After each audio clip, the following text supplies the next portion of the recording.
Архимонд үзэгчтэй манай Frame podcast-ийн танин мэдхүйн дугаар та бүхэнд хүрэхэд бэлэн боллоо. За өмнө нь бид нэр Африкийн эзэнт улсууд, Африкийн эзэнт улсуудын талаар хэд хэдэн цуврал подкастыг хийсэн болвол өнөөдөр энэхүү цувралын үргэлжлэл болох Өмнөд Африкийн бүгд найрамдах улсад оршин тогтнож байсан эзэнт улс. За тэр дундаа Зулугийн хамт улс хэмээх энэ улс дээр төвлөрч ярихад ийхүү бэлэн боллоо. Хэрвээ та бүхэн өмнөх Африкийн эзэнт улсуудын дугааруудыг санаж байгаа бол за Гана эзэнт улс, за Малигийн эзэнт улс, тэнтэр Манса Муса тийм ээ. За тэгээ Бениний хаант улс, Сонгхай. За Оросууд бол Сонгай гэдэг байна шүү дээ. Бид нар тэнтэр Сонгай гэж яриад. Дэгийн маань Сонгай гэж хэлээд би Сонгхай гэж хэлээд байсан.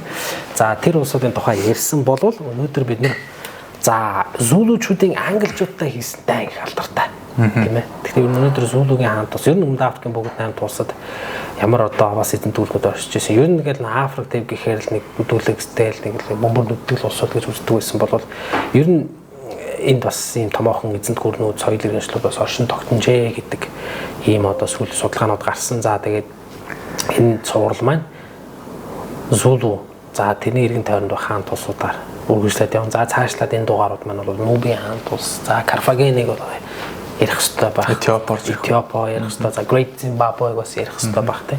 Гэх мэтлээ ингээд цаашлаад бол энэ дугаарууд маань үргэлжлээд явах маань. За дээр нь бас та бүхэнд дурдж нэмэхэд Дэлгэр бат маань бас Өмнөд Африкийн бүгд 8 улс Мозамбик гэдээ аялчаад ирсэн учраас яг тэр газар нь очиж аялсан хүн учраас бас энэ удаагийн дугаарыг би бас тун олзуурхаж ингэж хүлээж аваад бас юм хөтлөх юм таатай сайхан боломж олдлоо. За ингээд үзэгчтэй энэ өдөр мэндийг хүргэе.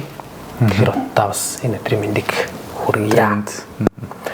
За эхлээд хэдүүлээ уламжлалт ёсоор нөгөө газар зүй байгалийн мөгдөл ер нь одоо энэ Өмнөд Африкийн бүгд 8 улс энд байсан улсуудын газар зүй байгалийн хөгжлөөр нь ямар байв? За энэ тэгээ цаашлаад одоо ямар ухсаатан яаж хэрхэн бүрдв гэдэг эндээс эхлээд ярихгүй бол нөгөө Зулугийн хаант улсыг хэдүүл ойлгохгүй шүү дээ тийм ээ. Баахан үндтэй ухсаатан гарч ирэл орондоо байлдаад байгаа шүү дээ ерөөсөө. Тий. Замтач үзэгчтэй өдрийн мэндийг хүргэе. За тэгээд өмнө нь бол яг одоо Бенинч гэдэг юм уу, Сонгхай, одоо Мали эднэр гэдээ ярихад бол Гана гэдээ ярихад бол баруун Африкийн түүхийг ярьсан шүү дээ. Тэгэхээр тэнд бол ер нь бид нэр одоо Африк тивд болвол биднээс маш алслагдсан газар байгаа. Тэгээд бид нэр ерөөсөө түүхийг 10 жилдээ ч мэдэхгүй юм байна. Их сургуульд ч мэдэхгүй юм байна тийм болохоор ерөнхийдөө танин мэдэх хүн ийм шин чанартайгаар одоо санаачлаад хийж байгаа. Энэ дээр болохоор яг баруун Африк дээр ярихад бол яг эзэнт гүрэн нэг бүр дээр нь одоо хамгийн эртний одоо Ганагаас нэхлээд Мали хүртэл ч гэдэг юм уу ингэж ярьсан болвол одоо энэ Өмнөд Африкийг тэр чигээр нь бүс нутгаар нь аваад бүс нутгийн хэмжээнд нь ямар эзэнт гүрнүүд байсан одоо Зимбабвегийн эзэнт улс ч гэдэг юм уу Зулуг нь хамт оруулаад за мөн одоо Өмнөд Африкт ямар хөө эзэнт улсууд байсан бэ гэдгийг нь үнэгдсэн ийм мэдээлэл нөгөөд за тэгээд онцлоод Зулуг яриад явсан зүгээр ах гэж бодож байна. За тэгээд өнөөдрийн подкаст бол үндсэндээ нэг ийм 10 хэсгээс бүрдэж байгаа. Техник нь бол газар зүй тэгээд дараа нь ингээд эртний үе буюу чулуун зэвсгийн үеэс нь эхлээд 21-р зуунд одоо ямар сад бэрхшээлтэй Өмнөд Африкийн бүс нутаг тулгарч байгаа гэдэг хүртэл ингээд цогц юм байдлаар ерөнхийдөө судалгааны ажил ингэж бэлтгэлээ. За тийм мэдээж яг л нөгөө асуудлууд тулгарч нөгөө их сурвалжийн хязгаарлагдмал байдал. За тэгээд дээрээс нь монгол хэл дээр бол энэ их сурвалж бараг байхгүй шүү дээ. Болох бах тий. За тэгээд чадхаар их сурвалж цуглуулж ингэж хийлээ. За газар зүй болон байгалийн нөхцөл байдлын хувьд эхлээд ярив та.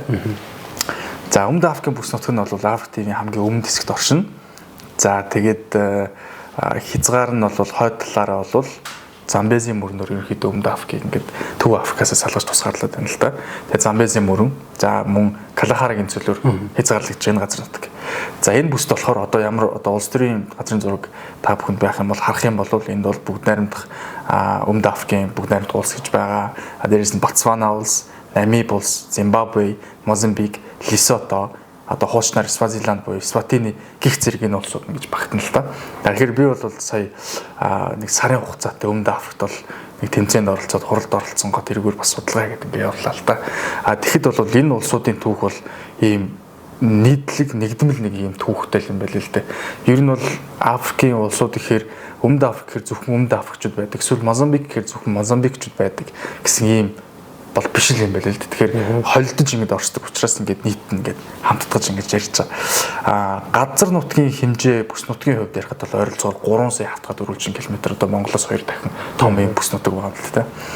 Энэ бол харьцуулах юм бол Европ тивийн яг талтай тэнцэх хэмжээний тийм байна. Ийм том. Энэ бол баруун Европын нутаг тэр чигээр л шахуу орч тий орчиж байгаа байхгүй тий.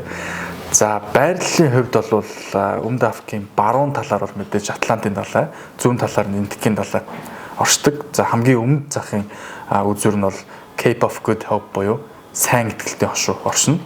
За тэгээд яг энэ сайн итгэлтэй хошуу дээр хоёр далай нийлж байгаа юм уулзур хэсэг болж байгаа юм л да тий. Тэгээд газар зүйн яг энэ байршил нь бол мэдээж чинь далайн худалдаа, далайн навигацид одоо хүртэл одоо маш юм том их геополитикийн хувьд ач холбогдолтой байршил гэж оршиж байна. За энэ бүс нутгийн хувьд бол тэнгисийн эрэг бүхий газартай, уулархаг бүс нутагтай, өндөрлөг хавцал ихтэй, за мөн элсэн цөлтэй, за мөн одоо тэгш өндөрлөгтэй сав газрууд ингээд оршино. Тэгэхээр ер нь байгалийн бүхий л төрлийн одоо релифийн газрын гадаргын хэв шинж зохиолт одоо байгаа ийм газар байна л та тийм. За газрын хэв шинжийн хувьд бол өндөршлийн хувьд бол ойролцоогоор 1000-аас далайн түвшний стэйж 1000-аас 1500 метрт оршино. За тэгээд Өмнөд Африкийн өндөрлөг буюу South African Plateau гэж нэрлэдэг тэгш өндөрлөг үндсэндээ одоо байгалийнх нь газрын хадрыг одоо бүрдүүлнэ. За тэгээд энэ өндөрлөг нуруу нь бол зүүн талаас нь Drakensberg-ийн нуруу гэж том нуруу байгаа. Ер нь баг хамгийн том нуруу байгаа л да. Баруун талаас нь бол Kalahari-гийн цөл. За тэгээд өмнөд талаас Cape-ийн уулархах систем гэж үргэлжилдэг ерөнхийдөө ийм уул болон далай хослсон ийм газар байна. За энэ Drakensberg-ийн хошуу гэдэгт нь бол хамгийн өндөр цэг нь буюу Tabana Netliniana гэдэг одоо оргил оршин. За тэр нь бол далайн түвшнээс 3482 м өргөгдсөн ийм өндөр. За Kalahari-гийн цөл гэж алдартай. За Kalahari-гийн цөл нь бол Ботсвана улсын баруун хэсэг, за Намиб улсын ихэнх хэсгээр орно. За Өмнөд Африкийн бол хойд хэсгийн зарим хэсэг хамарсан. Үндсэндээ бол 900,000 км квадрат талбайтай ийм. Уур амьсгалын хувьд бол хуурай бүс нутаг оршино. Тэр нь асар том юм Kalahari-гийн цөл оршино. За үүнээс гадна бас Намибийн цөл гэж байгаа. За энэ бол мэдээж дэлхийн хамгийн эртний цөлүүдийн нэг, хамгийн хуурай. Гэхдээ тэнгисийнх нь эрэгтэй одоо тулдаг одоо шууд одоо тэнгисийн эрэг болон нарийнхэн цөлчүүлөө бас нэг тийм үүтэй. Яг далайн эрэг байхад яг хажуугаар байдаг байхгүй. Урт тийм. Тэ. Улаан элстэй. Улаан элс далайн усаар шууд тулж байгаа юм. Тэгэхээр нөгөө байгалийн гой тогтцоо болохоор аялал жуулч Намибд сайн үрдсэн байгаа шүү дээ, тэ. За ийм газрууд орно. За уур амьсгалын хувьд бол маш олон төрлийн уур амьсгалтай. За үндсэндээ бол баруун эргийн буюу далайн сэрүүн, за манан бүхий ер нь яг ингээд одоо юу гэдгийг Cape Town ойролцоо явж байхад бол байнгын ман татчихдаг, уулзынхан дээр байнгын мантай бороо орчдөг. Ер нь нэг өдөрт 4 улирлыг ингээд үзэж болохоор гэж ярьдаг шүү дээ. Яг тийм газар байгаа юм л да. Тэгээд баруун эргээрээ бол мэдээж Атлантын далайн, Өмнөд Атлантын далайн уур амьсгал урсгалын нөлөөнд ингэж ордог. Зүүн эргээрээ бол харьцангуй чиглэг, дулаахан, халуун уур амьсгалтай, бүр борооны улиралтай ийм халуун орны шин чанар давмгаалсан. Тэгэхээр баруун зүүн эрэг бол хоорондоо бол маш их ялгаатай. За тэгээд үндсэндээ бас дотоод өндөрлөг гэж ийм уур амьсгалын хувьд. За хуурай сэрүүн өвөлтэй, за халуун зуны улиралтай. Ер нь нэг тийм их газрын эрсдэс уур амьсгал зохиолсон ийм бүс нутаг байна. За хурд үндэсний хувьд бол жил дунджаар 200-аас 800 мм хурд үндэс ордог. За хамгийн их бороо нь бол мэдээж сайн дөрвсөн зүүн нутгуудаараа орно. Одоо Мозамбик орчмын газруудаар. За яг энэ бол жишээлбэл ингээд за ер нь Өмнөд Африкийн бүгд найрамдах бол сая ингээд очиж байхад бол үндсэн ийм 3 албан ёсны нийслэлтэй байгаа юм л та. Тэгэхээр албан ёсоор бол нэгэн үндэсний байгууллага төгсөн нь бол Pretoria тий. За түүний хажуугаар Johannesburg орно. Одоо Johannesburg гэж нэрлэдэг. За мөн Cape Town гэдэг. Тэгэхэд Johannesburg-ээс Мозамбик улсын нийслэл Мапуто хот руу явхад үндсэндээ нэг 60 минут л ер нь нисээд очно л та. Тэгээд Johannesburg-ээс Мапуто руу очиод буухад уур амьсгал бүр шал өөр болж байгаа юм. Тэгэхээр энэ бол яг нөгөө Индикийн далайн уур амьсгал маш их нөлөөлж байгааг нь харагдаж байна л да. За тэгээд ургамал амтны энэ төр хувьд бол ер нь зүүн хэсгэрээ тропик. За тэгээд өндөрлөгөөр бол өвслэг хээр манайхархуу те. За баруун хэсэгт бол элсэн хээр тархсан ийм одоо ургамалчлалтай. За тэгээд мал аж ахуй газар тариалангийн хувьд бол энэ бүс нутгуудаараа хамаарад ялгаа ихтэй. За гол мөрөн нуур усны системийн хувьд бол ер нь Өмнөд Африкийн бүс нутаг Төв Африкийгаа бодох юм бол харьцангуй тийм ус багтай гадаргын ус багтай ийм гэхдээ маш чухал томоохон мөрнүүд байдаг. За энд бол Orange River буюу Orange мөрөн. Энэ одоо нөгөө Нидерландын Orange ус санахаар нэрлэгдсэн гол мөр шүү дээ. Нидерланд тэнд очсон байгаа шүү дээ. 2200 км урт. Тэгэхээр Намибийн хилээр урсаж Атлантын далайд цутгадаг ийм оранж гол байна. За мөн Лимпопо мөрөн гээд Зимбабве, Ботсвана, Мозамбикийн хил дагуу урсдаг. За тэгээд Индикийн далайд цутгадаг. Лимпопо гэдэг одоо нөгөө Өмнөд Африкийн нэг том мужийнх нь бас Лимпопо гэдэг муж байт юм байна л да. За мөн Окаванго мөрөн гээд. За энэ бол мэдээж дэлхийд маш ховор дотоодын дельта үүсгдэг. Ботсваны Окавангогийн дельта одоо бэлчир газар гээд. Нөгөө Замбезийн мөрөн чинь хойноос урагш ингээд урсаад тэнд гасар том хэмжээний дельта үүсгээд тэнд нөгөө хүний гар шиг юм байлаа шүү дээ. Дээлсээр дэлхийд тавьсан юм шиг. Тэгээ маш олон нөгөө амтан уран бол тийшээ очиж цуглаад одоо ундаалдаг ийм том мөрөн байна л да. Мөн дүрсээ та бүхэн нэрүүдийг сонсож байгаа бол дандаа урд нь бол Frame podcast-ийн болсон явдал дээр гарсан нэрүүд байгаа. Лимпопо нуурын матар. Лимпопо мөрний гатлах гэж явж байгаад яаж матруудад бариулж байгаа. За дээрээс нь Лимпопо юу одоо энэ Окавангогийн одоо энэ дельтад буюу хөндийд бол усны өхрийн дайралтанд өрцсөн хүмүүс эдгээд яг энэ одоо Африкийн сафари аялал үед болж исэн эргүүдийг бас бид нар ярьчихсан. Яг тэр нэрүүд манайд гарч ирж байна шүү дээ. Одоо нөгөө мэдээллүүдийг нэгтгэхэд ийм цогцолгож байна гэсэн үг л дээ тий. За тэгэд Өмнөд Африк нь бол амьтны аймаг экосистемийн хувьд бол ер нь Африк төвдөө бол хамгийн баян амьтны аймагуудтай бүс нутгуудын нэг. За энд бол нөгөө Африкийн алдартай Big Five гэж байгаа шүү дээ. Том 5 амьтан гэдэг. За энд бол арслан орж байгаа, заан орж байгаа, эрвэс орно. Тэгээд хирс орно. Хирс орж байна. Buffalo бас орно. Гэтэ энд яг ингээд өөр газрууд дээр бол одоо Buffalo-г оруулахгүй. Зарим хэсгээр бол Leopard-ыг байлгаж чад Leopard орохгүй гэд. Зарим нь болохоор Buffalo-г Leopard-ийн оронд оруулаад энэ бас нэг жоохон маргаантай юм л. Тэгээд одоо юу гэдэг вэ? Манай усны хөр орно. Манайхаар бум гэж нэрлэдэг юм уу? Би бас нэг тийм тол дээрээс нэг тийм харлаа. За ийм амьтад амьдардаг. Тэгээд ургамлын хувьд бол 8500 гаруй төрөл зүйлтэй ургамал. Тэгээд олон зуун шувууны төрөл байна. Манайх ч одоо ургамлаар нэг 500-аад ургамал байна. Тэр арай жоох илүү байна уу да тий. За мөн одоо энэ бүс нутагт бол Крюгерийн үндэсний цэцэрлэг түрээлэн гэж маш том цэцэрлэг түрээлэн байгаа. Жишээл энэ Крюгерийн цэцэрлэг түрээлэн сафари хийх юм бол энэ Big Five бүгдийг харах боломжтой. За би бол нөгөө яг бичлэг хийгээд нөгөө тавч нь Крюгер дээр ингээ хараад байгаа байхгүй. За мөн Etosha Park, Okavango Delta, Namib тэгээд Table Mountain буюу Ширээ уул гэх мэт ийм байгалийн үзэсгэлэн цонхилсон ийм газар байна. За орчин үеийн улс төрийн хувьд бол түрүүн нэр дөрлөсөн улсууд мэдээж оршин. За энэ дундаа бол Өмнөд Африкийн бүгд найрамдах улс нь бол эдийн засаг хүн амын гол төлөвлөлийн цэг нь. Тэр Өмнөд Африкийн бүгд найрамдах улс нь юу юм бэ лээ те? Америк төвдөр ингээ харахад бол Америк нэгдсэн улс бол эдийн засаг улс төрийн төв байгаад босод одоо Латин Америкаас гэдэг юм уу босод олон улсаас цагаачилдаг улс нь Америк нэгдсэн улс байхад Африкийн босод улсуудаас болон энэ итгэх болон энэ Өмнөд Азийн улсуудаас цагаачилдаг газар нь бол ерөөсөл Өмнөд Африк юм байл л те. Ойролцоогоор 60 сая хүн амтай, сайн эдийн засагтай, аж үйлдвэр хөгжсөн, дээрээс нь гар урлал үйлдвэрлэл хөгжсөн учраас Өмнөд Африк руу очиж нөгөө юу гэдгийг хамгийн том эдийн засаг багшаа ажил хайж очдог ч гэдэг юм уу. Ингэж очдог газар. Сүүлийн үед маш хурдтай өгж байгаа Ангол улсын эдийн засгаас 3 дахин том л гэдэг юм даа. Өмнөд Африк эдийн засаг. Тэгэхээр бол ялцж байхгүй эдийн засгийн төв болж байгаа. Тэгээд хөл өмгийн дэлхийн аврах шалралт тэмцээний 2010 онд төлөж авна гэдэг чинь өөрөө энэ улсын эдийн засгийн потенциалыг харуулж байгаа байхгүй тий. Дээрээс нь ч нөгөө рагбигаар алдартай шүү дээ тий. Багш чинь Commonwealth-ийн улс болохоор нөгөө рагби эднэр тоглодог. Тийм болохоор рагбигийн дэлхийн авраг байнга зохион байгуулдаг гэдэг баха багийн. Springbok гэдэг баха нөгөө зээр шиг амтан тий. Тэгээ Ирланд гэдэг амтан тий. Тэрнийгээр хажлаад ах шиг байдیں۔ Springbok гэдэг. За Намиб улсын хувьд бол түрүүн дурддаг маш өргөн цөлтэй уул уурхад хамгаалсан улс. За Ботсвана бол улс төрийн харьцангуй доктортой.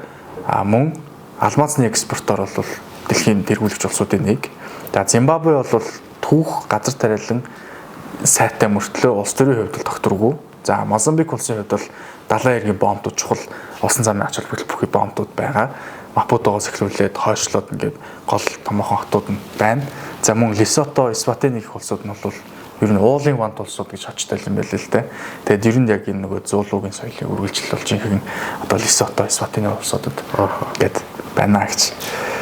За ингээд энэ улсууд нь бүгдээрээ SADC буюу South African Development Confederation буюу Өмнөд Африкийн хөгжлийн хамтын нийгэмлэгт бүгдээрээ хамгаалагддаг ийм улс байна гэж. За одоо түүх рүү нөрье. Ер нь одоо ингээд Монгол улсын одоо хамгийн эртний хүний олбор бол 800 мянган жилийн өмнө анх хүн олдсон байдаг ч тийм. Тэгэхэд бол энэ Өмнөд Африкийн бүс нутагт бол 1.5 сая 2.5 сая жилээс 200 мянган жилийн өмнөх одоо түрүү чулуун зэвсгийн үеийн олдврууд толдоод байна л да. За үүнээс дурдах юм бол одоо ер нь Homo habilis, Homo erectus, Homo naledi гэх төрөл зүйл амьдарч ирснийг бол археологийн нотолгоогоор баталт юм байна. За мөн одоо энэ Sterkfontein-ийн олдвор гээд агуун олдвор гээд за энд бол ЮНЕСКОгийн дэлхийн өвд бүртгэгдсэн 2 сая жилийн настай одоо энэ Australopithecus africanus гэж эртний хүн байдаг. За мөн Homo habilis-ийн гавлын яс олдсон. За мөн тэр хүмүүсийн зэвсэг олдсон байна. Sterkfontein гэдэг маань бид нар шумбагчдын дугаар Dion Dreyer гэдэг шумбагчдын дугаар дээр бэлтжсэн. Тэр Bushman's Hall гэж газар байдаг байхгүй юу? Шумбдаг. Эвлийн самбахыг тийшээ хийх юм бол тэр чигээр орчхоор тийм гүн тийм ерөө шумбагчд ороод тэнд бас болсон явдлыг бид бас ярьж ирсэн. За мөн Makapangskat ба Taung гэдэг энэ бас олдврын Taung-ийн хөвгт гэдэг Taung Child гэдэг бас том одоо эртний хүмүүсийн олдвор бас олдож ирсэн байна л да. Бүгдээр ЮНЕСКОд бүртгэгдсэн. За чулуун зэвсгийн хувьд бол хамгийн эртнийх нь 2.5 сая жилийн өмнөх хүн. За дунд чулуун зэвсэгт бол 200 мянгаас 30 мянган жилийн өмнөх олдож байгаа. За сүүл чулуун зэвсгийн үед бол 30 мянгаас 2 мянган жилийн өмнөх ийм олдрууд ингэж олддог юм байна. За энд бол мэдээж нөгөө олдруудыг харахаар мэдээж нөгөө том чулуугаар хийсэн гар сүх чулууны ирч гэдэг юм энэ олдрууд олдно. Тэгээ нөгөө дунд чулуун зэвсгийн үед бол юу гэдэг улаан шавраар зүрсэн дүрс сэлбэр ясны гоёл нарийн чулуун утга сумны зэв гар ном хэмтэн мөн дээрэс нь одоо энэ ураг төрлийн зохион байгуулалт зан үйл оршуулгын ёс урлаг хадны зураг гэх зэрэг хүчтэй хөгжсөн юм байна гэдгийг бас харуулж байна. За энэ дотроо бол Өмнөд Африкийн саан хүмүүс гэдэг SAN одоо саан хүмүүс буюу одоо өөрөөр бол бушменчууд гэж нэрлэдэг. Бушмен гэдэг. Энэ хүмүүсийн саан хүмүүсийн энэ хадны сүг зураг бол энэ үеийнхээ соёлын хамгийн гайхамшигтай олдрууд байна л да. Тэгэд энэ Өмнөд Африкийн Cape Town хотод явж байхад тэр Izikoгийн үндэсний музей гэдэг хамгийн том музей байгаа юм л да. Тэр бол Өмнөд Африкийн бүгд найрамдах улсын хувьд түүхийг нь бүгдийг өгүүлсэн тэр музейд явж байхад хадны сүг зургуудтай танилцаад ингэ явж байхад бүр маш гайхалтай үзэсгэлэнтэй хадны сүг зургууд. Одоо ингээд хүмүүс хоорондоо ингээд тойроод бүжиглж байгаа ч гэдэг юм уу хан амьтдыг дүрслсэн байдал. Тэгээ тэр бүр ингээд ийм аллал хийж биш дүрслсэн байдал та. Дээрээс нь юу гэдэг хүний биеийн хилэмж биеийн харьцаа эднэрийг бол маш нэг тийм нарийн детальтайгаар ингэж харуулж ирсэн хадны сүг зургууд байлаа л дээ. Тэгэхээр яг энэ дэлхийн өөр өнцөг болон бүрт бол мэдээж чулуун зэвсгийн үеийн олдрууд бол олон зуугаар алдаж байгаа шүү дээ. Гэхдээ Өмнөд Африкийн сүг зураг бол бусдаас нэн ялгаатай бүр харьцангуй ингээд өндөр түвшинд хүрсэн хадны сүг зургийн урлаг хөгжсөн байна гэдгийг бас очиж харсан л да. За тэгэд энэ бүс нутгт бол ер нь Өмнөд Африкийн бүс нутгийн сэтгэлгээний хөгжил итгэл үнэмшлийн хувьд бол ер нь Африкийн бүс нутаг харгалзахгүйгээр аль ч бүс нутагт бол нөгөө шаманууд бол гол зөнгөлөх үйл ажиллагааг явуулна. За түүний хажууд хаан гарч ирэх юм бол ер нь асрыг хүчрэх болоод тэгээд ер нь эзэнт гүрнээ байгуулдаг. Ийм л түүхтэй зүйл байгаад байна тий.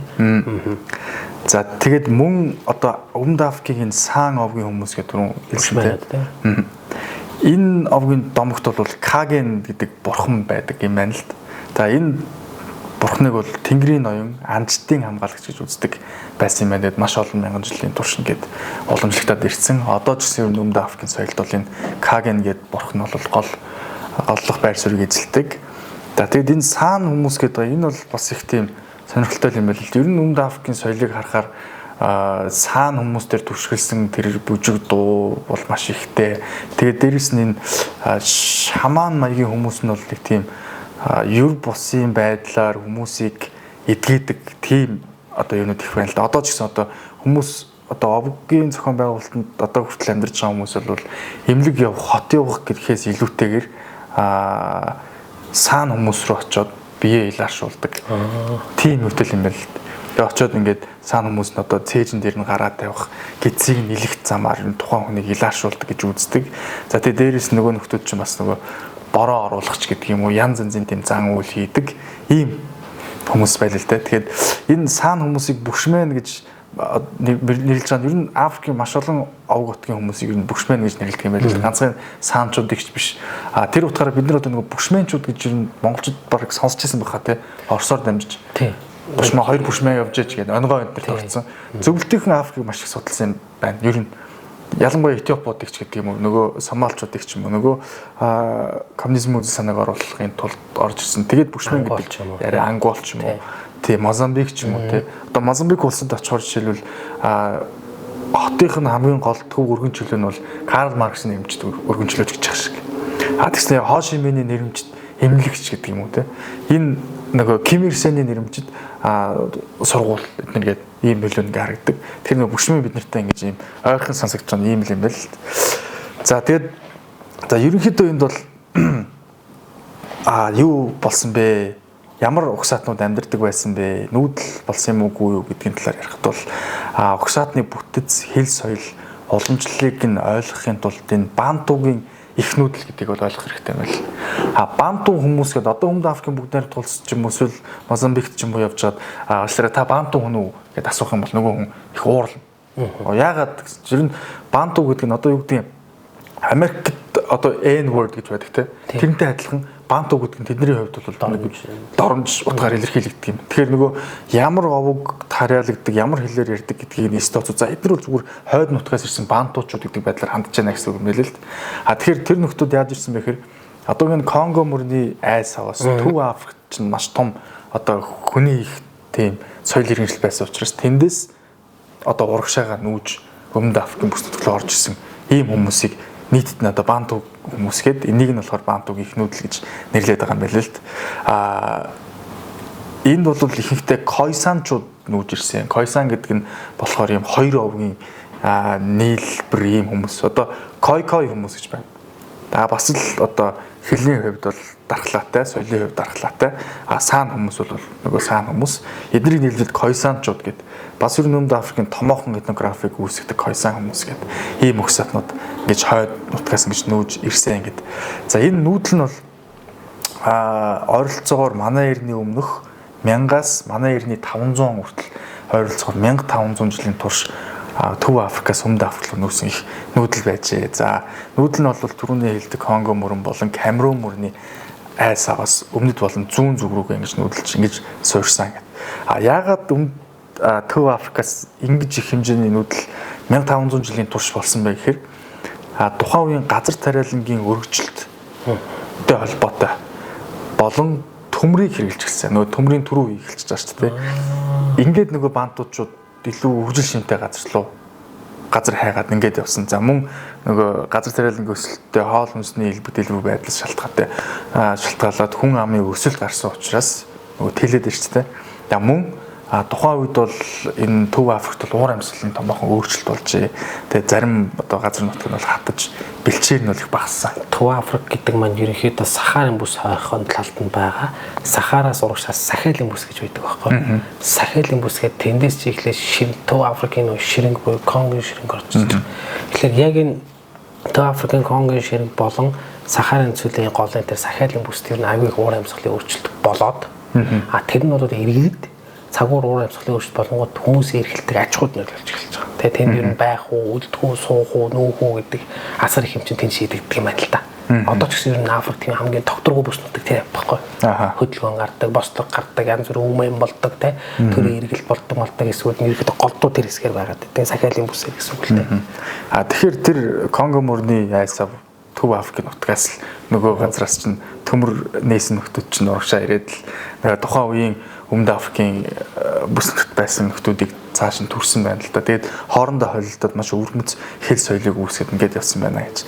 Энд бол дахиж дуртах нөгөө саанчууд гэдэг хүмүүс нь бол харьцангуй нэг тийм ан агнуур урын аж ахуйтай зэрлэг урмал цуглуулах аргаар амьдарчсэн тийм нүүдэлчин хүмүүс. Койкой гэдэг хүмүүс нь бол илүү тийм малыг гаршуулсан, мал малдаг, илүү тогтвор шуурсан үйлчлэлтэй ийм амьдралтай ийм хүмүүс. За тэгэхээр нөгөө нүүдэлчин болон хагас нүүдэлчин хоёр нийлээд ийм өрмөц юу гэдэг угсаатны бүлгийг ингээд үсгээд ингээд нийлүүлээд койсанчууд гэдэг. Тэгэхээр нэг үндэстэн чим шиг юм болцсон л юм байна л да. Угсаатны чим шиг болцсон. Тэгээд энэ койсанчуудын хэл нөгөө click sounds буюу нөгөө тагнаад тарч хэлдэг. Гэхдээ нөгөө койсан гэж хэлээд байгаа бол чинь сан юм байл л дээ. Сан. Тэгээ нөгөө хүмүүсийн нэрэн дүрслээр тагнаад гоё хэлдэг. Тагнаад арай өөрөөр тагнаад гоё чаддаг. Яг нэг гоё доордог. Харин хэцүү юм байл л дээ. Яг ингээд сурах гад яг нэг тийм үнэтэй. Манай таксины жолооч тийм залуу байсан байхгүй. Зимбабвегээс ирсэн гээд тийм таныг ингэж болоо гэдэг нэг юм хэлдэг. Тэгээ яг хэлэх чадахгүй л. Би зөв хэлж өгч буруу. Бид нэр биш юм байл л дээ. Тэр арай өөр нэг тийм. Энэ нөгөө тагнаа зогтөг аваатай ийм юу чинь бол энэ койкой санчуудын ийм хэл юм байл л дээ. За тэгэд энэ койсанчуудын хэл нь одоо бид хоёрын ярих гэдэг энэ зуулуу хэлэнд хүртэл ингээд шингэсэн. Зуулуу хэлэнд хүртэл одоо эдний одоо авианууд нь бас тагнаа зогтолт бас байна л да. Ингээд нэг хоорондоо одоо холилдсон байна л да. Төмөр ер нь энэ Өмнөд Африкт ирснээр ямар соёлын нөлөөг авчирваа? Бантуучуудын ямар соёлын нөлөө бий болов гэхээр ер нь газар тариалан гийн аж ахуйтай болж эхэлсэн байна. Нөгөө нүүдэлчин хаангааг нуурчид болон олзурлагчид нар чинь газар тариалан руу ороод за төмөр зэвсэг үйлдвэрлэж эхлээд ангийн хэрэгсэл үйлдвэрлэж эхэлсэн. Тэгээд мэдээж нөгөө хүн амнаас өсөөд дээрээс нь тэрнтэйгээ уялдаад нөгөө томоохон овгуудын дайн их олон хүний гарцтай болдог болсон ч гэдэг юм уу. Томоохон эзэнт гүрэн үүсэх үндэс суурь гэж тавигдлаа гэж. Энэ дайнууд бол хохирол ихтэй хүн амыг хүүхдэг. Тийм дайнууд байгаа шүү дээ, тий. Тэгэхээр энэ ард түмнүүдийг бол овгийн удирдагч буюу чиф удирдна. Тэгээд мөн Ахмадын зөвлөл байна. Ер нь ихэнх л одоо нөгөө Гана дээрч, Бенин дээрч ер нь Ахмадын зөвлөл бас их дээгүр байр суурь эзэлдэг байсан шүү дээ. Гэхдээ энд бас нэг сонирхолтой зүйл нэг юм эхийн эрхт нэг юм матриарх тогтолцоо бас нэг юм оршоод байгаад байгаа юм л да. Тэгэхээр нөгөө овгийн ахлагч нарын ээж талынх нь хүмүүс их эрх мэдэлтэй. Жишээлбэл их цэргийн захирагчийг бол их талаас их одоо юу гэдгийг наг захыгаа болгодог ч гэдэг юм уу. Энэ юм жоох матриархал тогтолцоо бол энд явагдаж байна гэж. За тэгээд энэ бол бас нэг тийм тэгш эрхтээр суурилсан, дээрэс нь хувийн өмч гэдэг ойлголт байхгүй, нийтийн өмч гэдэг ойлголттой гарцсангүй нэг тийм социал маягийн ийм одоо овгийн байдлаар амьдарч байжээ гэдэг. Хэл соёлын хувьд бол 500 гаруй аялгаутай. Банту хэл гэхэд дотор ганц нэг хэлний юу бол 500 гаруй одоо диалекттэй гэх юм уу те. За энэ одоо мөн түүнээс гадна бол бие даасан зуулуу са одоо соосаа гэх юм уу те. Хойсаа гэдэг бол за. Тэгээд Сецвана. Энийг бас Цвана гэж хэлдэг юм байна. Ботсваночдын хэл Цвана. Лесотогийн Сото хэл бас Сесото хэл гэж нэрлэнэ. Индэмбэлэ хэл гэдэг юм маш олон юм төрлийн хэлтэй. Ер нь Өмнөд Африкийн бүгднээр тулс нэг улс л гэхэд 11 албан ёсны хэлтэй байдаг байхгүй. Тэгэхээр нөгөө үндэснийх нь улсынх нь далбааг нь харахад хүртэл маш олон төрлийн ингээд өнгөтэй байдаг шүү дээ. Хар, шар, улаан, ногоон гэдэг ингээд яат тий. Тэгэхээр энэ бол нөгөө ийм олон төрөл байдлыг харуулад байгаа юм байна л да тий. За энэ дээр бол яг нөгөө хүчрхэгдсэн нөгөө зуулуугийн нийгмийн талаар ерөөхдөө ярин. Зуулуу бол Банту угсаатан хойноос нүдэлж ирсэн 18-аас 19-р зуунд хүчрхэг сэргэж гарч ирсэн. За англичуудтай хүртэл үдсэн. Тэгээд бүр зарим нэг тулдаан дээр хүртэл ялалт байгуулсан. За тэгээд хаа нэг нь бол Шака зуулуу одоо Шака гэдэг тий. За одоо Шака руу. Зуулуугийн Шака гэдэг тий. Энэ бол яг хараад тахт бол Монгол улсын хувьд бол Чингис хаан нөгөө тархаа бутархаа олон овг аймагуудыг нийлүүлж нүүдэлчдийн их том улсыг байгууллаа гэдэг шиг Шака бол яг тэгсэн юм байна. Ер нь нөгөө олон овгуудыг нийлүүлээд нэгдсэн захиргаанд оруулаад газар нутгаад хилээд эдийн засгаа сайжруулж эхэлсэн гэдэг. Шакаг Стовник их военачальник гэвэл бидний одоо бас их сургуульчаа болгож ашиглаж байгаа бүтээлдийн одоо дэлхийн шилдэг 100 жанжин гэсэн үг шүү дээ тэр чинь. Тэр дотор Шака орсон байдаг байхгүй. Шака багтдаг. Тэгээ Шакагийн намтрыг ингээд уншаад байгаа. Шака бол яг эцэг нь бол удирдагч. Гэхдээ нөгөө гэрлээгүй байхдаа эмхтэй хүн жирэмсэн болгоод тэгээ тэрнээс нь төрсөн хүүхэд нь Шака аахгүй. Одоо бастард баг. Одоо тий бастард гэх юм. Одоо яг үг юм чинь албан ёсоор тэр эмхтэйг ихнэрээ болгож байгаа. Өөр насан туршиг хүүхэд байгаа. 17 та байсан юм да. Тэгээд одоо нэг өсөнд охин жирэмсэн болгоод тэрнээс төрсөн хүүхэд нь Шака аахгүй. Шакаг орчуулахаар англиар нэр нь буулахаар intestine beetle гэж гарч ирдэг. Intestine тий одоо гиз дотор нь шүү дээ intestine тий тэрний beetle гэдэг бас тий одоо нэг юм гизний цохорхоо гэж орчуулах юм тэрийг юу гэх юм тэгээд Zulu гэдэг үг чинь Zulu хэл дээр өөрөө heaven буюу одоо ягаач гэсэн үг байхгүй. Тэгэхээр одоо Shaka Zulu гэж бид нэрлэдэг гэдэг шүү дээ. Тэгэхээр одоо орчуулах юм бол яг махшлаад орчуулах юм бол одоо тэр чинь гизний одоо цохоо хорхон ягаач гэдэг юм нэг тиймэрхүү утгатай болж буугаад. Наад ч гэсэн тийм. Shaka-гийн нэрний өрөөнд одоо Shaka болоо тийм. Тэгээд яг түр нөө одоо тухайн үеийн тэр зүүлүүчүүдийн тулааны арга барилыг харахаар ингээд нэг сүрийг үзүүлээд байгаа. Одоо ерөнхийдөө ингээд чид түр ингээд нэг хальт тайлбартай авчлаа. Одоо ингээд тулаан бол ингээс нэг цус урсгасан амир үзээ юм болох нь айгүй ховор юм байна л да. Ерөнхийдөө бол яг ингээд тулалдаад ингээд нэг биеиндээ сүрийг үзүүлээд нэг арай олон зэрэгтэй ирсэн нэг жоохон давмгаа болдог ч юм уу. Тэгэхээр нөгөө хилэлцээр бол айгүй амарх шнэ. Жоохон газар тасч байгаа эсвэл хэдэн үгээр өгөнтэй. Тэгээ ерөнхийдөө асуудал шийдэгдэв юм байна л да. А Shaka юугаар ялгарч ийн тэгэхээр манай хүн бол тулаа нэг дуусгадаг нөхөр байгаа байхгүй тийм. Тэгээд Shaka-гийн арга зэвсэг бол ерөөсөө нэг Африкчин урт жадаар их тулалдгийг манай хүн богиносход яг нөө melee fighting гэж яддаг шнэ. Гардан тулалдаа ингээд hand to hand fight буюу гардан тулалдаанд ороход тэр юм богино зэвсгээр маш чадварлаг ингэж яадаг. Тэр чинь бамбатай юм богино жадтай байгаа шүү дээ. Ингээд хутах шиг гэхдээ арай урт. Тэргээр ингээд цохоод нөө эсрэг талын хүн бамбаага ярлаа цээжнээр гарсан шүү дээ. Тэнгууд хутгаад үрдэг ч юм уу. Яг энэ зэвсгийн шинжилгээг бол Shaka хийсэн байна. Нэгдүгээр шинжилгээ. Хоёрдугаар шинжилгээ тэр өөрийнх нь тэр bullhorn гэдэг тактик байна. Үхрийн гэдэг тий. Тэр нь бол тэр яг нөгөө манахаар нэг гахаан хошоо машууд зүтэй юм. Эсвэл нэг саран юу гэдэг бол Чингис сарныг бүсэлж байгаад нэг устгадаг шүү дээ. Яг тийм. Айл руу цохилт хийгээд орлоо. Шууд 2 жигүүр ажиллаж эхэлдэг. 2 жигүүр ажиллаад голын хэсэг бол дайсны цохилтыг хүлээж байгаа. Тэнгууд жигүүр нөө үхрийн шиг 2 жигүүр байгаа шүү дээ. Тэр жигүүр ингээ бүслэн. Тэгээд голын хэсэг бол тэр айлын цэргийг тогтооно. Тэнгууд нөөц цэрэг буюу тэр лойн хэсэгт байлсан цэрэг бол хоолойны цэрэг гэж яриад байгаа. Тэр бол яг үндсэн довтлчин гэж хумиж одоо энэ тулгааныг дуусгата. Тэгээд Shaka гэдэг тулдаа бол ерөөсөө сүрийг үзүүлж ингэхүйш ерөөсөл хуугаар нь хяддаг. Тийм учраас одоо маш олон дайсныг дарж тэр юугаа байх гэж байгаа байхгүй. Сүлгийнхээ хандаа. Тэгээд энэ чинь бас дүүнэртэйгээ үзэж байгаа. Энэ чинь нөгөө өөр яг нөгөө хууль ёсны хүүхэд биш байгаа байхгүй.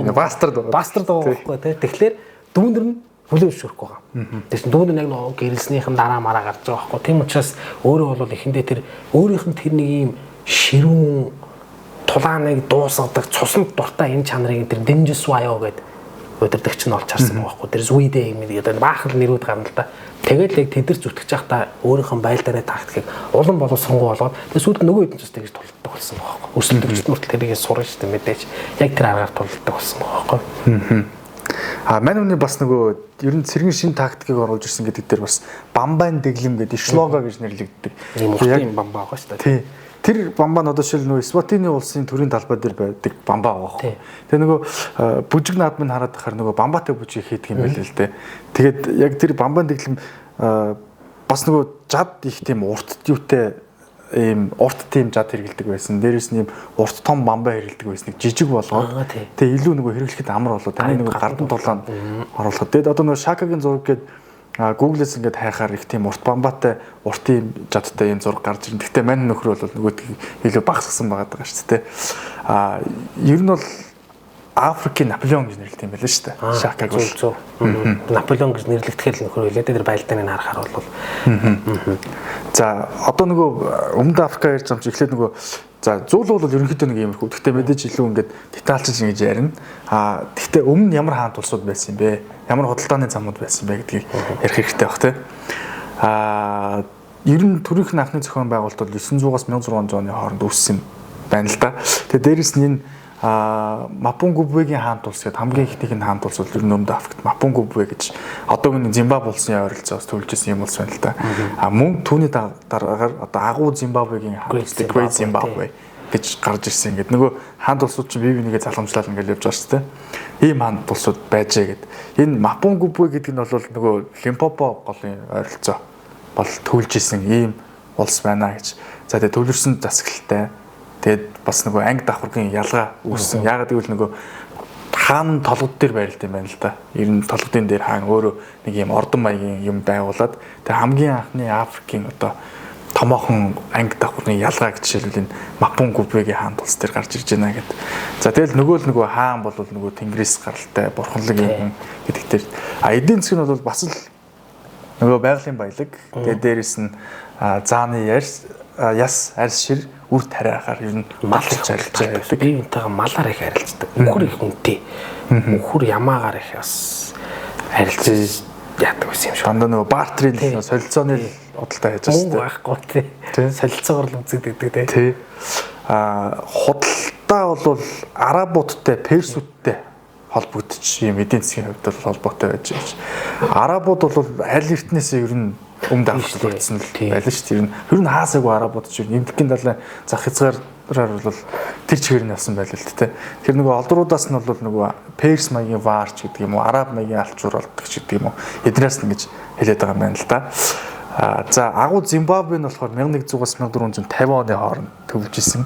Илүү төвлөрсөн. Ер нь ойролцоогоор 350 жил оршин тогтнож исэн бас их том улс л да. Тэгээд энэ дэр Зулуг ярих уу, Зимбабвег ярих уу гэж бодож байгаа. За одоо нэгэнт нөгөө Өмнөд Африк явсан юм чинь Өмнөд Африкийн бүгд найрамд улстай илүү ойролцоо Зулугийн авъя гэж одоо Зулуг дээр Зимбабвег хоёлаа бас ярих юу байгаа.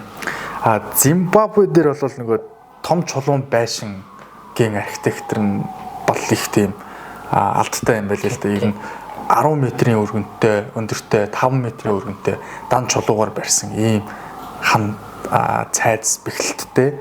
Гэхдээ ерөөсөө цемент шавар оруулахгүйгээр барьдаг ийм инженерийн гайхамшигт ийм гайхамшиг үзүүлжсэн ийм улс байгаа юм л да. Тэгэл нөгөө зааны соёо алтаар арилжаа нэмэ хийдэг.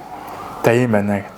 За тэгэд 15 дугаар зууны сүүлээр бол нөгөө Зимбабве уур амьсгалын өөрчлөлт хөрсний дороотлол тэгээ мэдээж хамгийн гол нөгөө том эзэнт гүрний дороотлол зөвхөн дотроос л эхэлдэг тийм шиг дотоодын хямралдаанаас болж агуу Зимбабве нураад тэрний дараа нь Мутапа Empire гэдэг Мутапагийн эзэнт гүрэн гарч ирээд 1450-аас 1760 оны хооронд үндсэндээ гарч ирсэн байна гэд.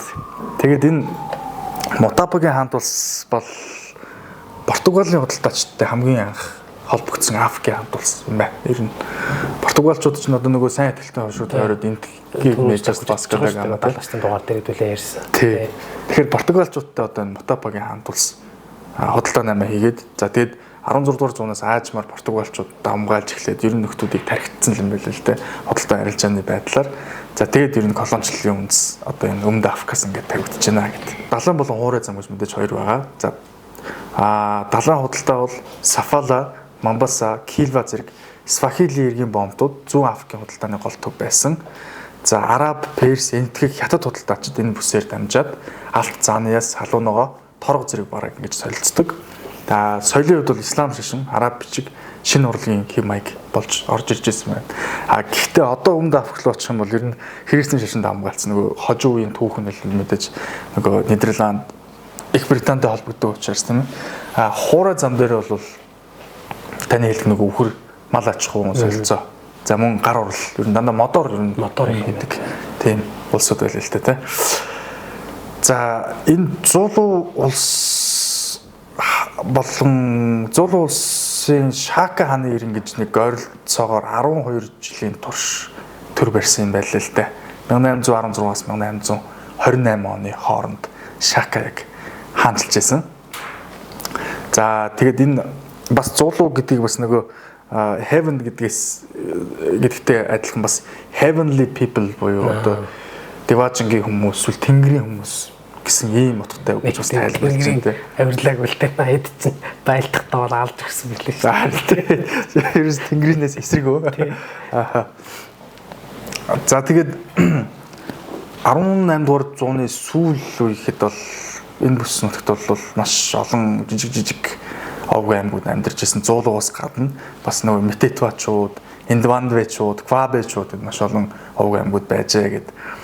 За тэгээд энэ дээр бас нөгөө хамгийн анх бол мэдээж нөгөө ер нь Бартоломе Диаш яг буугаагүй ч гэсэн хамгийн ойрхон очсон Португалийн далайчин ч гэсэн Португалийн Васко да Гама ирж байгаа шүү дээ.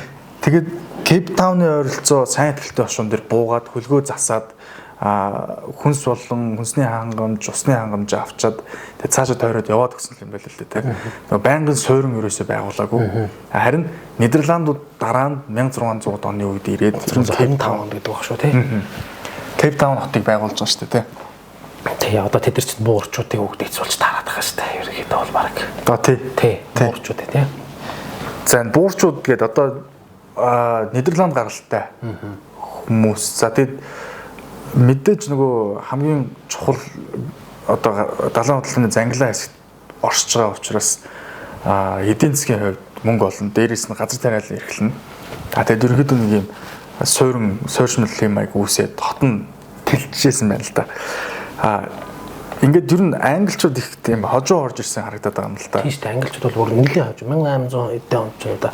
Эхлээд буурчууд Нидерландчууд орж ирээд Нидерланд ууланд Нидерланд хүн ам бас их цөөх юм байна. Эхлээд яг буурчууд бол ирж Нидерландчууд ирж амьдарч ирсэн. Тэгэнгүүт нөгөө Нидерландын чинь хэн бож унал аятж байгаа байхгүй. Наполеон. Тийм. Наполеон ч нөө Европын дайн дээр Нидерландыг авчиж байгаа. Тэнгүүд Нидерландын төрийн дээр хаад мангууд нь бүгд зүхтаж англи руу очлоо. Та нар манай Африкт байгаа мэдлийн газар танах шүүгээ хэлсэн багаваач гэдэг. Тэгсэн чинь нөгөө буурчууд өөрсдөө Нидерландчууд гэж тооцоод байдаг. Нидерланд нь Наполеон байхгүй болчихсон. Тэгээд Наполеон бол тухайн үед бол англи Африкчуудад нэг тийм ач холбогдол өгөөгүй. Голдуу эмтгэрүү зүтгэжсэн нөхдүүд юм шиг байсан юм шиг. Тэгээд хизээ яг Африкт ач холбогдол ингээд англичууд бүрөө гэж үссэн гэхлээр. Алмаз нэгж байгаа шүү дээ. Тийм. Лимпопо ойролцоо. Тийм. Энэ боёрчууд гээд энэ нөхдүүд ер нь бас ингээд хувь тавилангийн хараад байхад энэ нөхдүүдийн түүхийг харахад ер нь бас нэлээд хэцүү юм байл л дээ. Колон байгуулад, суурин байгуулад хаа байсан их нутгаас олон мянган километрийн цаана байгуулчихад цаана байгаа Европт байгаа улс нь байхгүй болсон. Тэгээ өөрсдийнх нь identity гэсэн юм байхгүй болчихж байгаа байхгүй. Тэгээ би бол даач хүн шүү гэж хэлэхээр болдоггүй. Тэгээд өөрсдийгөө Африканс гэж нэрлсэн байгаа байхгүй. Африканер. За би бол Африканер.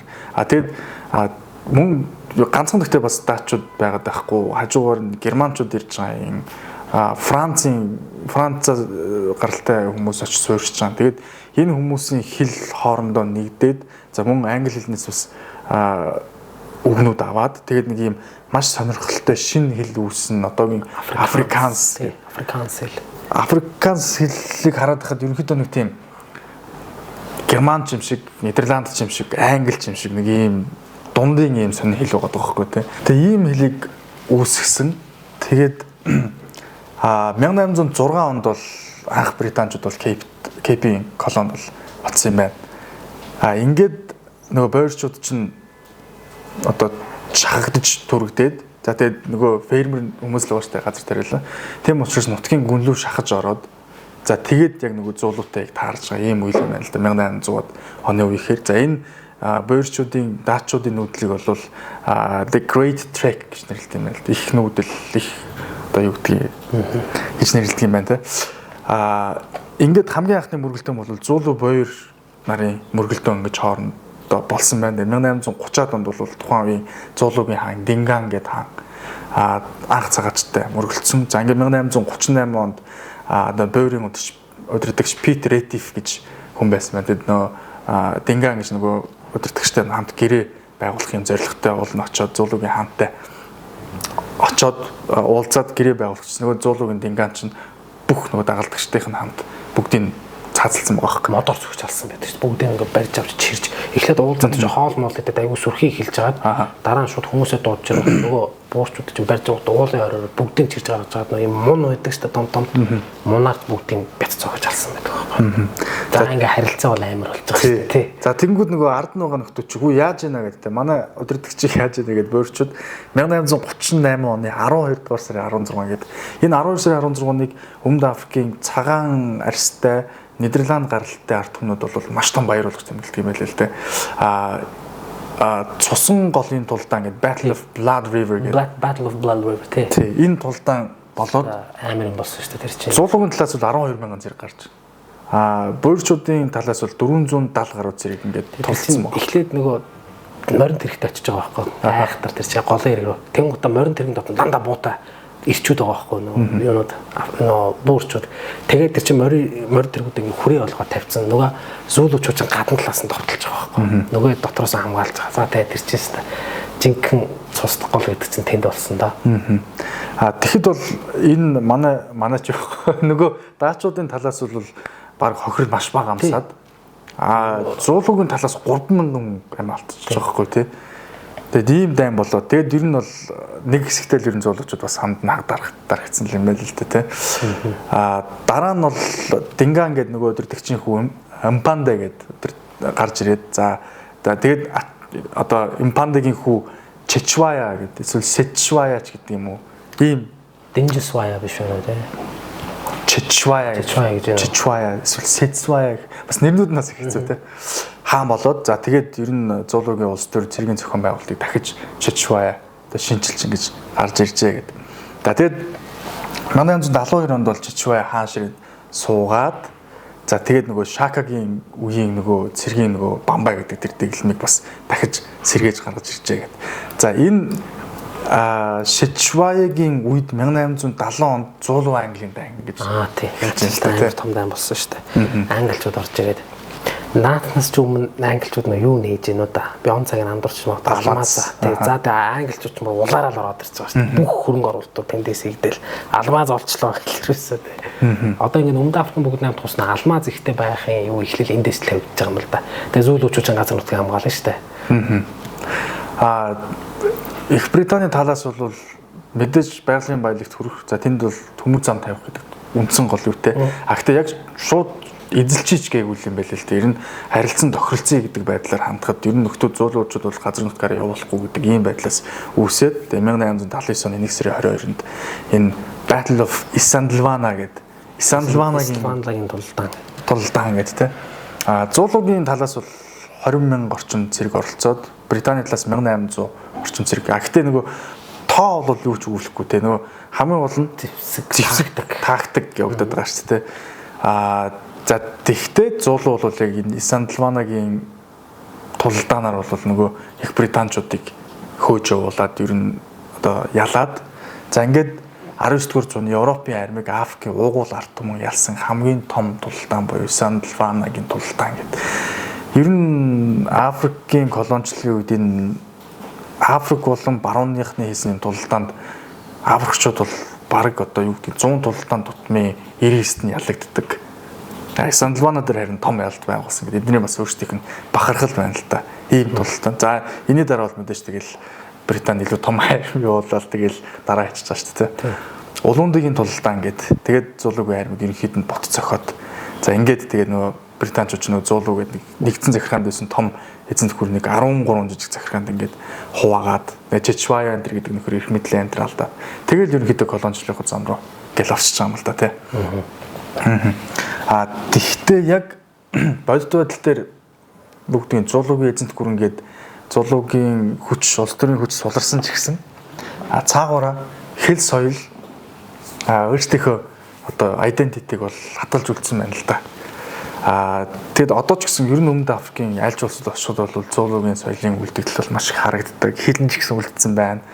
За тэгээд тэрний дараа энэ томоохон тулдаануудын дараа бол 1880-аас 1890-ад оны үед бол энэ Британи боёрчууд одоо бас л нөгөө даачуулан бритишүүд хоорондоо тулаан хийгээд Натал, Трансваал энэ төр гэл том ийм тулдаанд гараад ерөнхийдөө бол нөгөө шахагдсан даачууд Лимпопо орчин бас өөрийнхөө оранжийн улсыг байгуулаад ч гэдэг юм уу. За бас өөр газрууд дээр ингээд улсаа байгуулаад яваад байгаа юм л да. Араас нь британчууд орж иж хөөгөл ерөнхийдөө нэг юм колоничлалын замаар зүүн хойшоо чиглэлтэй уурчуудынхаа шахаад байгаа шүү дээ. Бас шахаад байгаа байхгүй тий. Ингэж эзэлжээ гэдэг. Тэгээ англи буурын дайн чи эндээс гарч байгаа шүү дээ. Ер нь бол буурчуучтай сүүлдээ буурчууч бол чөлөөтэй байчих гэдэг. Англичууд ч л авчих гадагдаг нэг тийм. Ер нь тухайн Английн ер нь улс төрийн гадаад улс төрийн бодлого бол тэр чигээрэл дайрын эзлэг колоничлалыг авъя. Худалдаа хий. Англи буурын дайн хоёр удаа байлж байгаа чинь англи буурын хоёр удаагийн дайн болоод. Энэ англи буурын дайны үр дүнд бол дэлхийн түүхэнд харин тэгж бичсэн билээ. Цагаарстай хүмүүсээ колоничлсан анхны баа цорын ганц тохиолдол болов энэ байсан гэдэг. Өмнөд Африкт. Гэхдээ буурчуудыг ялах гэж бас амар юм болж байгаа юм л та. Буурчууч нөө газар нутгаас амар. Англид сайн бит цэргүүд, мундаг цэргүүд. А гэхдээ буурчууд бол мундаг анчид байхгүй. Дээрээс нь газар нутгаас сайн мэднэ. Тийм учраас нөө хүнд нөхцөл байдлаас суучаас партизаны дай хийгээд алгуулсан. Тэгээ нөө англичууд асар их хохирол амсч яа. Тэгээ энэ буурын 2 дугаар дайнд шиг санаж байна. Хэн очсон байдгийг. War correspondent гэдэг чи одоо дайны сурвалжлагч юм уу да. Winston Spencer Churchill гэдэг залуу. Буурчуудын олцноос мултарч тухайд нь 21-22 та залуу байсан юм уу? Мултарч гарч иржсэн. Одоо хожимо Английн эргээ сайд болсон шүү дээ. Churchill чинь тий. Тэгэхээр тухайд Англи буурын дайнд гэж орсон байдаг байхгүй. Наадлаас тий. 2 дугаар дайнд. Гэхдээ энэ чинь буурын 1 2 гэдэг 2 үзэж байгаа шүү дээ. Энэ хоорондоо. Гэхдээ энэ дайнууд чинь бас ингээд уугуул зуудлуучуудын овгийн аймагуд чинь бас нэг нөгөө британуудын талд орж тулдаал. Зарим овгийн аймагуд нь нөгөө буурчуудын талд орж тулдаал бас ийм болоод байгаа байхгүй тий. Ер нь л одоо баг нөгөө Умард Америкт болсон колоничлолтой ер нь их ойролцоо. Зарим нь Францын талд байгаа, зарим нь Английн талд байгаа, Испани талд байгаа үзээд байгаа шүү дээ тэр чинь. За ингээд ерөнхийдөө нийтдээ ингэж эзлэгдээд. За тэгээд хамгийн сүүлд 1906 онд энэ Бамбатагийн бослого гэдэг энэ зөөлөөчүүд анх босоод сүүлд хамгийн сүүлийн бослого юм байна л. Тэгээд ер нь дэглэмийг эсргүүсч буцаа тэгээд нам даруулаад тэгээд тэрнээс ш за ер нь одоо таны замаар явах юм байна гэдэг рүүгээ ер нь орсон юм байна гэж. Колоничлолын үр дагаврын нөлөөнд бол мэдээж хэрэг одоо зам харилцаа бол бүх юм одоо юу гэдгийг сөрөг талаас бол мэдээж гараагүй те төмөр замуудыг тавьсан, за удирдлагын том системийг байгуулсан, томоохон суйрангууд хотуудыг байгуулж эхэлсэн. За иймэрхүү сайн талууд бол байна. За гэхдээ муу тал нь бол нөгөө апартейд гэж яриад байгаа. Тэр л одоо хамгийн том муу тал юм болов. За энэ апартейд гэдэг бол ер нь одоо энэ Өмнөд Африкийн түүх ганцхан Өмнөд Африкийн бүгд найрамдагч улс ч гэлтэхгүй бүс нутгийн улсуудын хувьд бол ер нь нэг тиймэрхүү апартейд голчилж байсан гэдэг. Апартейд гэдэг нь ер нь нутгийн уугуул иргэд бол хинч биш. Цагаан арьснууд нэгдүгээрт гэдэг ийм арьсны үзлийг ингээд шууд хамгаалж байгаа юм л да тий. Ер нь боловсрол эзэмшгэд бол одоо энэ нутгийн уугуул зуулуучууд ч гэдэг юм уу, Койсан хүмүүс ч юм уу тий. Эдгээр бол тодорхой төвчнөл боловсрол эзэмшнэ. За тэр нь бол ихэнхдээ юу гэдгийг нэг тийм хөх захтны боловсрол эзэмшүүлнэ. Тэрнээс дээгүр хэтрүүлж гарахгүй. Амьдрах газар нутгийг нь зааж өгнө. Яг нөгөө Хойд Америкийн reservationтэй ойролцоо тийм л амьдранд гарч болохгүй ийм дэглэмээр бол маш олон жил явсан байдаг ч тийм. За тэгээд эдийн засгийн өсөлт бол мэдээж харагдсан. Аж үйлдвэржүүлж эхэлсэн байна л да. Тэгээд ер нь тухайн үед англичуудын тавьсан аж үйлдвэрийн үндэс суурь дээр ер нь одоо Өмнөд Африк бол Африкт хамгийн их нөгөө эцсийн бүтээгдэхүүн үйлдвэрлэдэг одоо хувцс, хунар, бүс, бараа, даавнаас эхлээд бүх үйлдвэр бас Өмнөд Африкт байна л да. За мөн одоо энэ Witwatersrand гэдэг энэ газрын алтны уурхай бол бас Өмнөд Африкийн хамгийн том байна. Тэгэхээр уул уурхай болон аж үйлдвэр дээр ингэж тулгуурласан ийм эдийн засгийг бол гаргасан байна. За тэгээ хөдөө аж ахуй газар тариаланг бол мэдээж хөгжүүлжээ. Тэгээ нөө хөдөө аж ахуй газар тариалан дээр нь болон уул уурхай аж үйлдвэр дээр нь нутгийн уугуулууд ажиллана. За цагаан арьсууд ихэнх мөнгийг авнаа гэсэн ерөнхийдөө нэг ийм зохион байгуулалттай. За тэгээд энэ апартейд систем нь бол 1948-аас 1994 оны хооронд ингэж явагдсан 50 гаруй жил оршин тогтносон ийм одоо зас юу байна л да. Тэгээд энд бол яг ингээд хотуудыг нь хараад байхад Кейптаун хотыг ч гэдэг юм ингээд дээрээс нь харахад ингээд хотын үндсэн ингээд планыг харахад яг ингээд нэг ийм хурдны замын хоёр талд ингээд зүгээр ингээд өндөрлөг газраас ингээд харахад нэг талд нь ингээд ийм зүгээр л нэг ийм юу босгоцсон.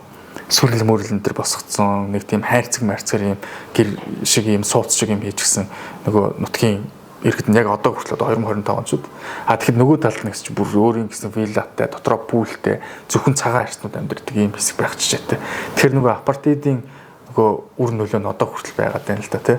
Англи 1994 онд бол нөгөө энд бол мэдээж маш том бослого тэмцэл зөөлөөчүүдийн намыг хүртэл байгуулад бид нар одоо ингээд сонгуульд оролцох эрхээ авъя, ингээд тийя гэд Африкийн үндэсний хөдөлгөөн болоод энэ 20 дугаар зуунд нэлээд бужигнажаад за эцэст нь 1994 онд одоо энэ зуулуугийн үндэсний нам болон Нельсон Мандела одоо хийсэн нөр их хөдөлмөрийн үндэстэн дээрээс апартейдын дэглэмийг байхгүй болгоод за тэгээд одоогийн Өмнөд Африк орших одоо үндэс нь болжээ гэж.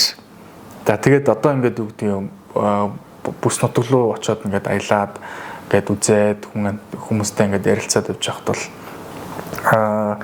үндсэн гол соёл бол Зулугийн соёл үндсэндээ голчилж явна. Гэхдээ тэрний хажуугаар бол маш олон овгийн зохион байгуулалт олон угсаатнууд байна шүү дээ. Тэгэхээр энэ хүмүүс болон хажуугаар нь бас цагаан арьснууд дотроо африканерчууд эсвэл хожуу нүүдэлж ирсэн цагаан арьснууд британчууд даачууд эдгээр хоорондоо ямар харилцаа холбоотой байх юм. Эсвэл энэ энэ олон овг аймагуд болон цагаан арьснууд хоорондоо яаж нийгэм болж амьдрахыг гэдэг нь одоо хүртэл бол асар том нийгмийн том бэрхшээл саад юм бэлээ. За тэгэхээр ерөнхийдөө юм байна да. За ингээд тэгээд баярлалаа. Маш сонирхолтой.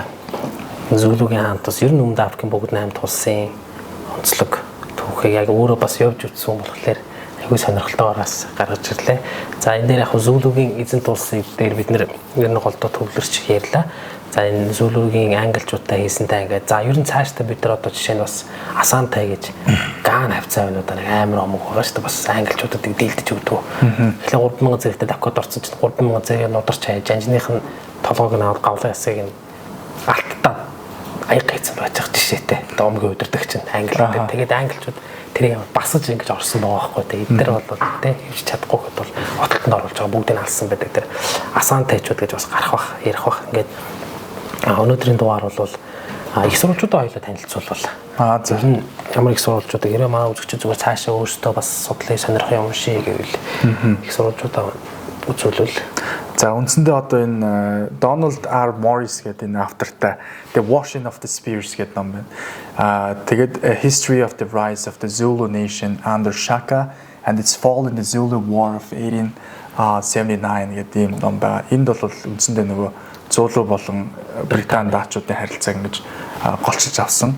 Тэгээд нөө онлайнаар юунууд бүгдээрээ PDF-ээр үнэгүй байж байгаа байхгүй тий. Дээрэс нь онлайнаар гэх юм бол South African History гэд ийм 1879-өөс 1896 гэсэн ийм Anglo-Zulu Wars гэдэг ийм хайлтаар хайж болно. Дээрэс нь Zulu Kingdom .co.cz ч үлээ essay гэдэг яг Zulu Kingdom гэдэг вебсайт байна. Зөв. Тийм. Тэгээд Zulu Kingdom гэдэг хайх юм бол шууд вебсайт руу ороод Zulu-гийн талаар бүх мэдээллийг авах боломжтой. Шууд Google-ээс хайгаал.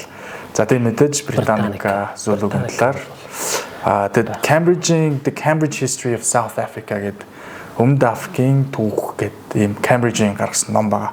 Энийг бас уншиж болно. Дээрэс нь Zulu, Xhosa, Soto Ethnography and History of South African Tribes гэдэг ийм ном байгаа. Энэ дээрээс нөгөө олон этнографуудыг харж болно. Дээрээс нь African Languages in South Africa гэдэг Koen Boston гэдэг хүний ийм ном байгаа. Энэ дээр болохоор нөгөө Zulu, Xhosa, Soto эднэрийг бас оруулж ирсэн. Ийм их сурвалжууд байгаа. Тэгэд энэ бүх их сурвалж материалууд бол шууд Google дээр шууд байгаа. Тэгээд шууд ороод хайлтаар аваад PDF-ээр татаад ингээд унших юм боломжтой номнууд байгаа шүү. За тэгэхээр баттай баярлалаа. Их мөндөсгчтэй Frame Podcast-ийн Африкийн эзэнт улсуудын цуврал дугаар энэ үрээд өндөрлж байна. Өнөөдөр бид нэр Өмнөд Африкийн бүгд 8 улсаар тойруулаад ерөнхийдөө Zulu-дээр төвлөрсөн дугаарыг бэлдэж та бүхэндээ хүргэлээ. За дараа нь бид нэр одоо ингээд Нуби эзэнт улс, Карфаген, Зимбабве гэл ингээд цаашаа энэ цувралууд маань ингээд үргэлжлээд явах байгаа. Ингээд дараагийнхаа дугаараар бүгдээр уулзлаа баяртай.